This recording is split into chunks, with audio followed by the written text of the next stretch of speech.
Well, that's the last of them. Everyone on the list is already back where they should be. It was a long, hard road, but we finally finished escorting everyone back. I just pray that we'll never need to leave again. I hope we can stay here forever in this peaceful paradise of our own choosing. Paradise. In the annals of the Temple of Silence, that word carries great significance. It represents the hopes and desires of the gods. Their longing for a place to rest. I wouldn't think gods need such a place.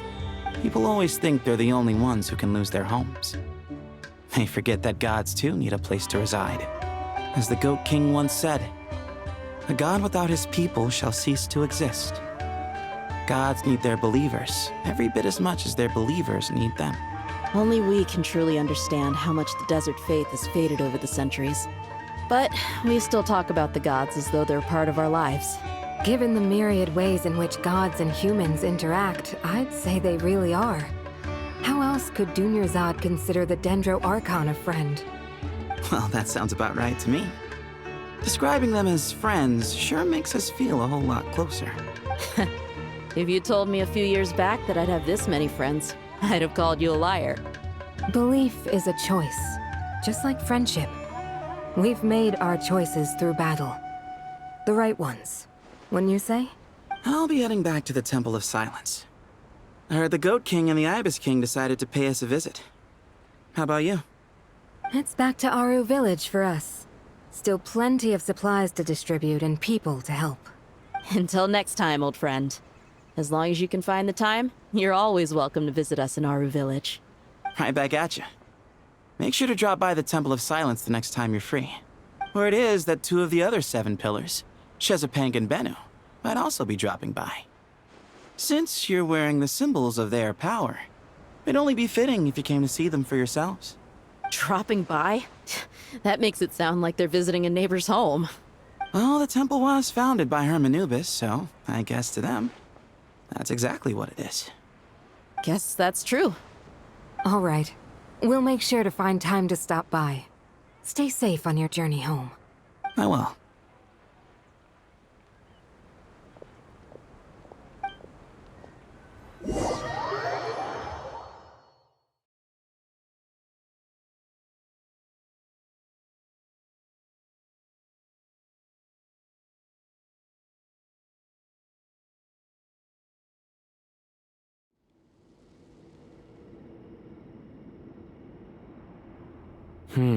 You do have a point. See? Retirement has always been a problem, especially for old-timers like us who've been locked away all these years. You finally step out into the light, and bam! You're face to face with a whole different world. Naturally. What do you think, Layla? Huh? Why would you think to ask me? How could I possibly be qualified to decide where the servants of King Deshret should live? Sorry if my question was unclear. Do you think their statues will stand out too much if we place them here? Hey, I never agreed to this. How could we possibly allow our statues to be left in Hermanubis' home? That would be like breaking into someone's house, then pretending it belonged to you in the first place. Different beliefs can coexist. We still need to respect one another. By which you mean, you two plan to stay at the Temple of Silence, for a while at least, but you have no intention of relocating your statues here. So, you see this as sort of a family visit? Is that correct? Family. You could say that. In a sense, Hermanubis would view this as his home. Just look at this place. Magnificent, is it not? The sad truth is, in the past, all 3 of us invested so much into misguided ventures. We failed to build what we should have, and wasted so much time instead. And what do you mean by that? I mean that for the most part, time spent associating with the likes of Sobek, and, let's say, Thoth, might reasonably be considered wasted. Why does that not surprise me? Go on. Anyway, given how much time we'll all be spending together, I'd say that the bonds we built will end up proving to have been a sound investment. Once Sethos, the current leader of the Temple of Silence, returns, you can discuss the matter of staying here with him. But judging by the expressions of everyone here, I imagine you'll receive a very warm welcome. This sacred ground houses untold knowledge, after all. What better place for the servants of King Deshret to appear in the mortal world? How about we share a meal together first? I imagine it's been many years since you last tasted fresh food. Oh, that sounds wonderful! After so many hundreds of years, I can only surmise that desert cuisine has become a lot more varied. Are we having a get-together? If you'd like, I can help prepare some food. After all, Lord Thoth, you helped me so much in the desert, and I still haven't properly thanked you. Oh, my, that would be wonderful. I'm touched that you still remember. How the times have changed! To the people of today, it seems the Ibis King has become a kind and passionate god. And you, Mr. Herreshoff? What kind of god do you wish to be? To be honest, I haven't given it much thought. How about you, Dendro Archon? Do you have any hopes for your future? Me? I'm very happy with my current life.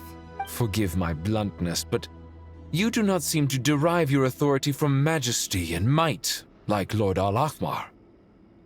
Clearly your approach has its advantages, but also its dangers, don't you think?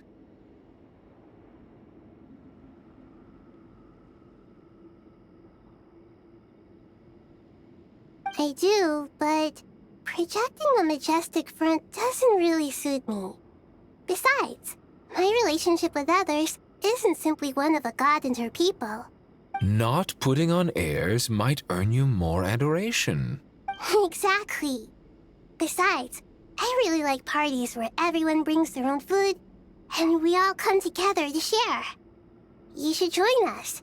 I'm sure you'll find it fun. Last time when we got together for a picnic near the Avidia Forest, it was quite the occasion. Seeing as you're already here, how about we hold the next one in the desert? Can we do that? Wouldn't Tainari have to transport a ton of drinking water? Don't worry, I can help out. Layla, would you like to join us next time? Me? Sure. The more the merrier. That way we... Don't take this the wrong way. I just think you should know. When it comes to passing the time, chess is more our thing. In that case, Dendro Archon, what do you say?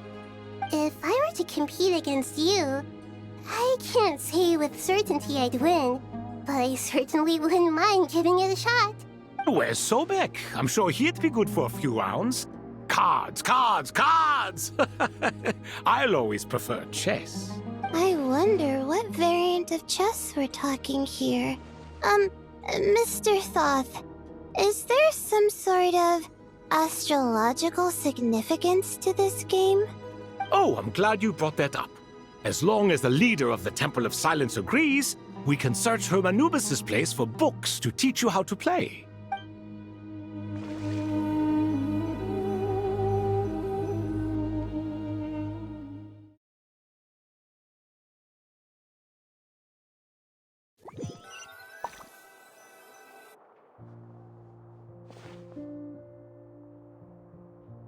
Such devastation visited on Sumeru City.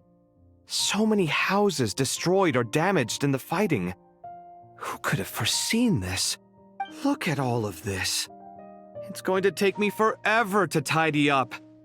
I suppose living below the academia doesn't always work out to your advantage. I would have thought a little appreciation of my sincerity and effort in helping to clean up this mess might be in order. Helping? Effort? This is your house! Of course you should be putting in the effort! If anything, I'm the one who's helping! So you see yourself as just a helper in this situation. I must admit, I'm rather shocked. If you're trying to say that since I live here too, I have an obligation to tidy up, fine. I suppose I do. Wait a second, stop changing the subject! Nevertheless... In the wake of a great storm, a missing roof is a predictable inconvenience. Can you stop making it seem like I care more about this house than you do? Doesn't it upset you at all to see your home in this state? I won't pretend it's ideal, but that's no reason to be upset. This is the roof over your head, your shelter from the cold. The furniture is scattered, the paintings have fallen off the walls, the windows are shattered. Don't you feel even a little disheartened? The way I see it, these problems are easily solved. Ugh, this is precisely why I hate talking to you about sentimental things. It's like banging my head against a wall. You simply don't understand just how much work goes into making a proper home. It sounds like this is causing you a lot of anguish. You mean the house or the paintings? I mean your sentimentality. Oh, well, yes. But I'd rather not dwell on such things right now. Generally speaking, when anguish becomes the norm, people usually make an attempt to improve their situation. But there are so many people and things in life that are difficult to change. It's not like you can force them. Besides, anguish can be a source of inspiration. And I'm not sure I could break my reliance on it. I'm glad you're able to make yourself think like that. What kind of a response is that? I was stating a profound truth about the very nature of art. Suffering is the cradle of all creation. Even you can't deny that. And I wasn't trying to. I'm just happy for you. Pure and simple. Can't you tell? Happy about what? Happy that you can always find an answer that backs up your views. You... More often than not, life is a process of running into problems and then searching for answers. Yours more than most. Not everyone's so good at justifying things to themselves. It's something that you've been steadily mastering. Huh. What about you, then? What skills have you been mastering lately? Pass me that box. Huh? Okay. You may consider this my progress on the path to mastery. What? Wait a second. Isn't that box mine? Hey, it is. It must have fallen off that shelf. I'll hate them. Those are my paints and inks. Would you like me to put it in your bedroom for you? Huh? I mean, sure, if you don't mind. What kind of progress is this? Does he think he can bribe me? Not that giving me back my own things is much of a bribe. These books on the floor, they're a complete mess. And this one, didn't he say it was an out-of-print collectible? It's completely covered in dust, and some of its pages have even fallen out. Ugh, guess I should help him repair it. This one too. And this one.